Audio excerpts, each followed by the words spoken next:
Hello and welcome to another episode of Beer Man's Noble Beer Reviews.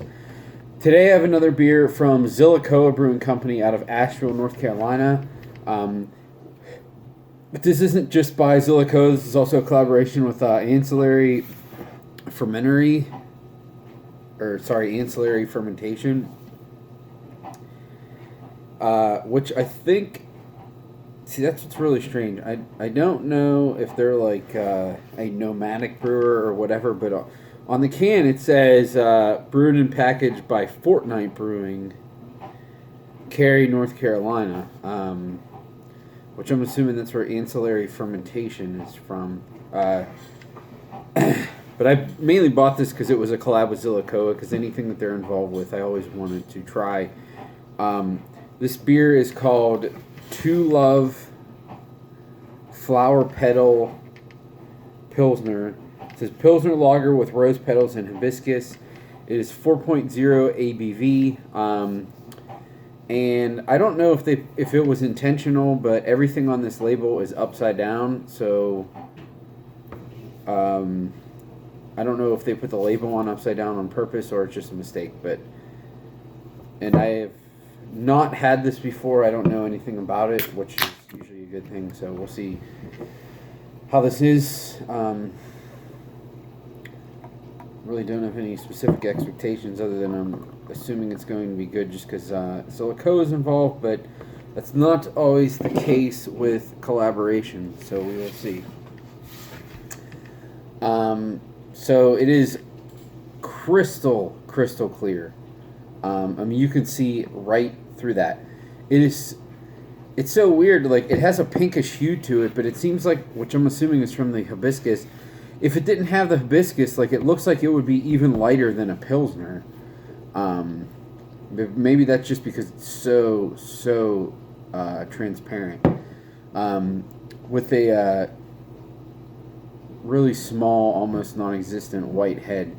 And I guess saying so transparent is kind of silly, because once something's transparent, it's, it can't be any more clear than clear. It's kind of like when something's saturated, it means it can't take on any more water. It's kind of the same thing.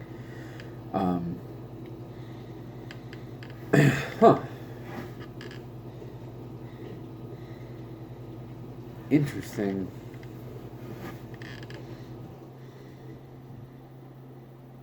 So I do get I do get a little bit of like a floral character. I'm assuming that's from the rose or the hibiscus, really.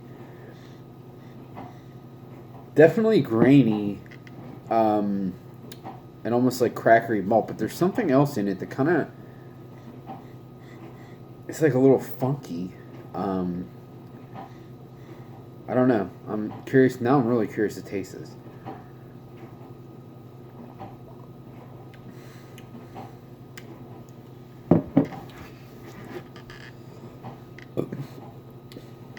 So it tastes a lot more normal than it smells.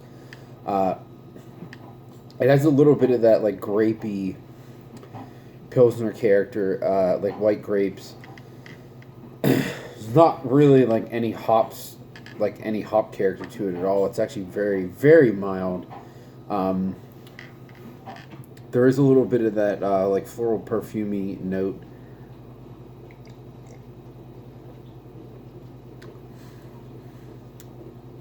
Actually, for the second taste, I take that back. There is a little bit of like an earthy, noble hop character. I was originally thinking that was something from the rose or the hibiscus, but I don't think it is. But this beer is like so light. I mean, I guess 4% is even pretty small for a Pilsner, really, to be honest. I would expect those to be around 5 to somewhere between 5 and 6 generally. So I don't know what I would even really classify this beer as. It almost has a little bit of that slight like hair salon, like perm character that some of the Hill Farmstead clean saisons have, and I think that's what I was picking up when I originally smelled it and or when I said there was something like almost funky about it. It's not really funky, but it's just something like something about that earthy, grainy aroma that reminded me of the saisons the clean saisons that Hill Farmstead does. Yeah, this is really there. Excuse me. Usually, when I say something's unique, that's because it's very flavorful, and it's a flavor that I haven't really encountered in beer. Not like a combination of flavors or something like that. But that's really not the case with this. I mean, there's nothing specifically really unique about the flavor of this, but the fact that it's like so incredibly light. I mean, this almost is like carbonated water. It's very flavorful, but the body is just really, really light, which I love, because I could house cans of this easily, especially at 4%. The more I drink it, the less and less of the like the earthy, floral, perfumey character that I get, and the more of the like the true underlying Pilsner that I taste, which is good for me because I generally would prefer that anyways. I don't know that like there's a reason to make this beer, I guess, other than, it has a nice look to it and it's really, really light. I just don't know that the rose or the hibiscus is really doing anything to make the beer better. If they just did a collaboration on a Pilsner and it tasted like this, I'd be all for it. If they called it like a smaller mini Pilsner, 4%, that'd be awesome. But the hibiscus and rose are not really taking anything away from it either. So I don't think they're a negative, but I just don't, for me, they're not doing anything extra either.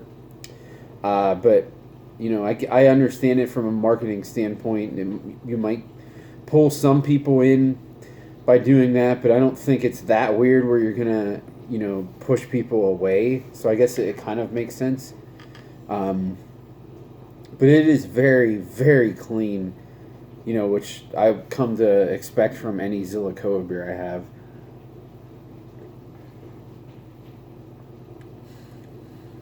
Yeah. This is really good. It's an absolute crusher. I think this was like $4 a can. I bought this at a bottle shop in Raleigh when I was at. Actually, it was when I was here for this barrel culture festival. I got at a bottle shop in Raleigh that I just stumbled upon. I heard it was a good shop and they had cans of this, and I saw the Zillicoah label, so I said, hell yeah, I'm going to buy it. And I'm glad I did. I would buy this again. Like I said, I don't remember exactly how much it cost, but I'm assuming it was like $4 to $5 because the place had pretty reasonable prices. And at that price, I would definitely buy this again. It's kind of a unique thing, but overall, it's a really good American Pilsner. So I think that's all I got of this one. Please like, comment, subscribe. Let me know what you think, and I look forward to doing the next one. Thanks.